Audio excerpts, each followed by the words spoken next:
નમસ્કાર દર્શક મિત્રો, હું છું વિરલ. ત્રિશુલ ન્યૂઝમાં આપનું સ્વાગત છે. દર્શક મિત્રો, જોઈએ આજના મુખ્ય સમાચાર. કોંગ્રેસ નેતા રાહુલ ગાંધી આજે સુરતની મુલાકાતે આવી રહ્યા છે.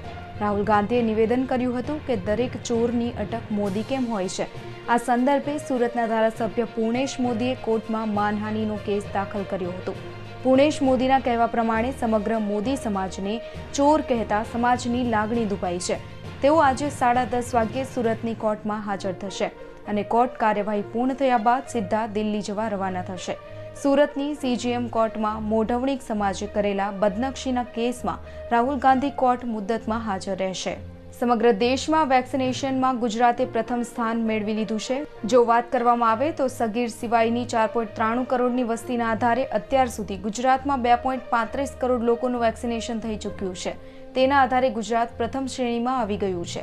મહારાષ્ટ્રના નવાપુરમાં ટેલિફોન એક્સચેન્જ નજીક ડીજે અગ્રવાલ શાળા પાસે રોડ પર કારમાંથી સુરત પોલીસના બાતમીદારની હત્યા કરાયેલી લાશ મળવાની ઘટનામાં સુરત ક્રાઇમ બ્રાન્ચે કુખ્યાત અનિલ કાઠીના 2 સાગરીતોને રાંદેર ઝઘડિયા ચોકડી પાસેથી ઝડપી લીધા છે. પ્રાથમિક તપાસમાં જૂની અદાવતમાં થયેલા ઝઘડામાં અનિલ કાઠીએ ભાવેશ મહેતાની હત્યા કરાવી હોવાનો ખુલાસો થયો છે. સુરતના ભાજપ કાર્યાલય પરથી થયેલા રેમડેસિવિર ઇન્જેક્શન વિતરણ મુદ્દે ભાજપ પ્રમુખ CR પાટીલે હાઈકોર્ટમાં સોગંદનામું કરીને તેવો જવાબ આપ્યો છે કે તેમણે લોકોને મદદ કરવાના હેતુથી 5000 ઇન્જેક્શનનો જથ્થો મેળવ્યો હતો અને તેમણે કોઈ કાયદાનો ભંગ નથી કર્યો. દિલ્હીમાં આવી જ રીતે ભાજપના સાંસદ અને પૂર્વ ક્રિકેટર ગૌતમ ગંભીરે ફેબીફ્લુ દવાની વહેંચણી કરી હતી અને ત્યાંના ડ્રગ્સ વિભાગે ગંભીર સામે કાર્યવાહી કરી છે.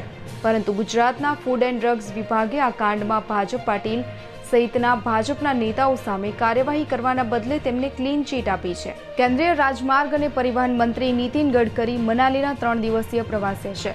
પ્રથમ દિવસે એટલે કે બુધવારના રોજ એક અપ્રિય ઘટનાનો વિડીયો સામે આવ્યો, જેમાં મુખ્યમંત્રી જયકામ ઠાકુરના સુરક્ષા કર્મીઓ દ્વારા પોલીસ અધિકારીઓને લાત મારતા દેખાયા હતા. આ ઘટનાનો વિડીયો સોશિયલ મીડિયા પર આગની માફક ફેલાઈ ગયો છે.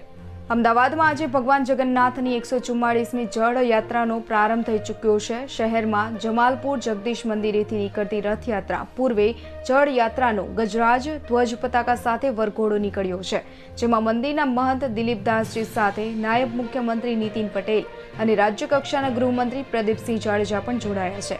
જો વિડીયો ગમ્યો હોય તો વિડીયો લાઇક કરવાનું ભૂલાય નહીં અને તમારા મિત્રોને પણ શેર કરજો. અને હા, તમારો અભિપ્રાય પણ અમને કોમેન્ટ બોક્સમાં જણાવજો કે અમારો આ પ્રયાસ તમને કેવો લાગ્યો. દરરોજના મુખ્ય સમાચાર મેળવવા માટે અમારી ચેનલ ત્રિશુલ ન્યૂઝ સબસ્ક્રાઇબ કરવાનું ભૂલાય નહીં. અને જો આ વિડીયો તમે ફેસબુકમાં જોઈ રહ્યા છો તો વિડીયો લાઇક કરી દેજો અને હા, સાથે સાથે અમારા ત્રિશુલ ન્યૂઝ પેજને પણ લાઇક કરી દેજો. ધન્યવાદ.